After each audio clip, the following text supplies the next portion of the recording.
falamos um pouco do Corinthians, né?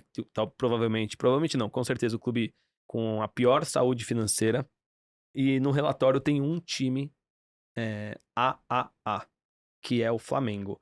Qual que é o segredo do Flamengo? Ou não é um segredo, é uma gestão? Como que o Flamengo chegou nesse patamar? Fazendo o contrário do que o Corinthians faz, né? Ou fazendo aquilo que o Corinthians deveria fazer.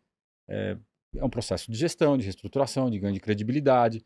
Então, lá atrás, Mas começou quando isso, assim? isso foi na Até entrada para lá ter uma da... noção do corintiano tá ouvindo hoje, Foi quanto tempo demoraria isso? 2012, 2013, quando teve a entrada da chapa lá do Bandeira de Melo. Eu não vou entrar na questão política do Flamengo, porque tem de tudo aqui. Eu ouço de tudo, todos os lados. E nada não é importa perfeito, para né? mim. Exato. E isso para mim não importa a questão Aham. política. Mas o marco histórico, digamos assim. Lá entraram, montaram uma estratégia de reestruturação do clube, de reorganização das dívidas, dizendo: nós não vamos ser competitivos por algum tempo enquanto não colocarmos a casa em ordem. Por acaso e por muita sorte, o que ajudou no processo foi logo no primeiro ano foi campeão da Copa do Brasil, 2013. Isso também já aliviou a barra de todo mundo, facilita esse processo. Mas foi feita uma reestruturação de passivos, foram feitos cortes de custo, trabalhou-se melhor a marca, então as receitas foram crescendo. No relatório tem um histórico ali dos últimos 10 anos, e você pega justamente onde que está o salto do Flamengo. Na reestruturação das dívidas e no trabalho de crescimento da receita, que a gente estava falando agora há pouco. Não adianta você falar que quer ser mais competitivo se você não tiver dinheiro para gastar. Quando você tem mais dinheiro para gastar, quando você melhora o acesso às receitas. Muita gente diz, mas o Flamengo tinha o dinheiro da Globo, não tinha performance, não sei o quê, era um dinheiro fixo. É verdade, mas todo mundo tinha, o Corinthians tinha o mesmo valor e olha a situação que ele está. Uhum. É como dizer que o Palmeiras só é o Palmeiras hoje por causa da Crefisa, aquelas bobagens também. É que as pessoas simplificam os processos.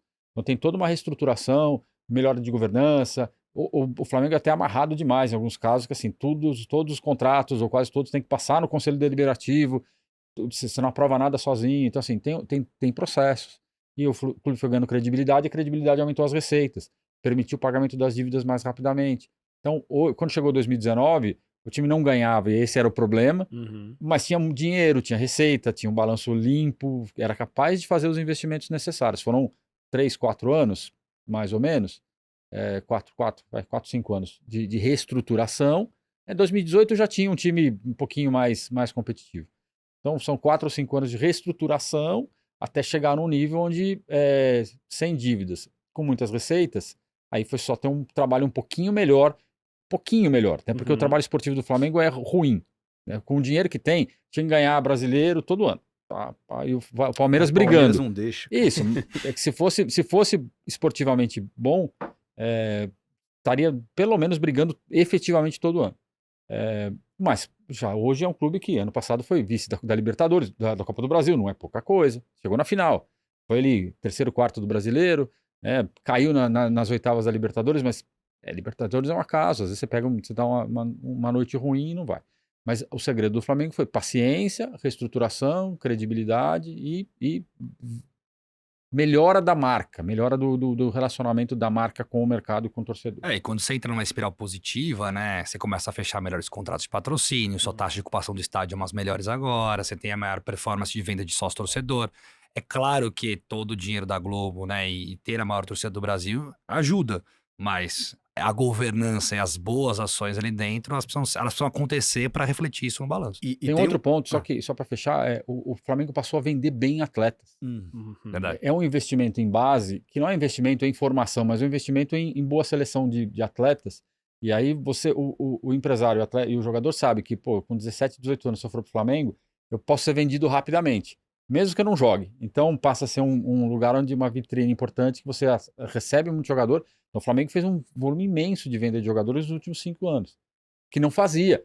O craque o Flamengo forma em casa. É verdade, mas não estava nem formando, nem vendendo, nem nada. Então, assim, reestruturou-se esse processo, isso também traz dinheiro e é importante nessa construção. Eu ia tocar justamente nesse ponto, porque no mercado financeiro a gente usa muito uma frase, atribuem ao Warren Buffett, como quase toda frase do mercado, né? Não sei se é dele, mas falam que o mercado financeiro é um ambiente onde você transfere o dinheiro dos impacientes para os pacientes. Quando um time está tão bem gerido, ele não tem a pressa de vender jogador também, né? Então, acho que isso até favorece com que ele possa escolher a melhor oferta ou simplesmente ter um poder de barganha maior do que um time que, às vezes, tem que vender às pressas para poder sanar alguma coisa, ou poder pagar alguma dívida. E só sobre uns dados aqui do Flamengo, né? Aí tá na página 157 do relatório. Formação de elenco. 2021, o Flamengo investiu 138 milhões em formação de elenco. 2023, 280 milhões, né? Mais que dobrou em 2 anos. O investimento cresceu, mas mesmo assim a alavancagem dele teve uma...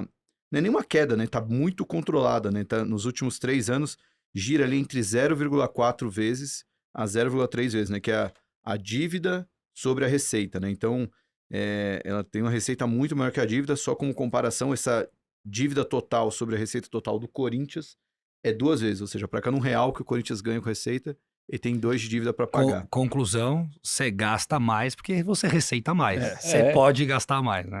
E aí tem 2 pontos. Com relação à alavancagem, o mercado pensa sempre em dívida e EBITDA. Mas como a EBITDA no futebol é muito volátil, porque tem não recorrente, porque tem conquista, não é aquela projeçãozinha que você olha e fala, consigo fazer 10 anos, se eu errar, vou errar 10% a mais a menos. O futebol é muito volátil, então a gente usa sempre em relação à receita, que é menos volátil, digamos. Agora, uma dúvida aqui, até um pouco mais técnica sobre a análise aqui do Flamengo. Naquela linha que eu destaquei do Corinthians, de resultado financeiro, o Corinthians tem um resultado financeiro negativo enorme, né, que come toda a geração de caixa. O Flamengo é positivo, ele tem aqui um resultado financeiro positivo. Ele é credor, então? Porque assim, quais são as grandes dívidas do Flamengo hoje? Ele tem uns 150 milhões de dívida de reperfilamento de tributos que corrige a Selic. Tem dívida de contratação de jogador que não tem juros, né? Tem variação cambial, mas normalmente não tem juros. Dívida bancária era 0 ou perto disso, e ele tinha 200 milhões no caixa. Então, assim, se você aplicar minimamente bem esse caixa, você vai fazer mais do que a Selic. O Flamengo é um dos beneficiários da taxa de juros alta no Brasil. Então... Faz por merecer, né? Agora, quer ver um número do Flamengo que é interessante? 2, né? A geração de caixa, o EBITDA do Flamengo é maior que a receita de 15 clubes da Série A. Tinha notado, e podia ser 16 porque ele é 1 milhão abaixo da receita do Bragantino, do Red Bull Bragantino. Então podia ser, dá para dizer que ele é maior do que a receita de 16. Se você colocar o gasto só o gasto com folha, o custo com folha, também é maior do que a receita de todos esses clubes. Assim, como é que você quer ser competitivo? E aí, por isso que eu digo, se o Flamengo fosse minimamente competente na gestão esportiva, não dava para não ganhar quase todo ano. Era o Bayern de Munique, era aquele Juventus do passado, o Real Madrid, City. Mais City, porque o City fica brigando até a última rodada, normalmente, ali com alguém grande.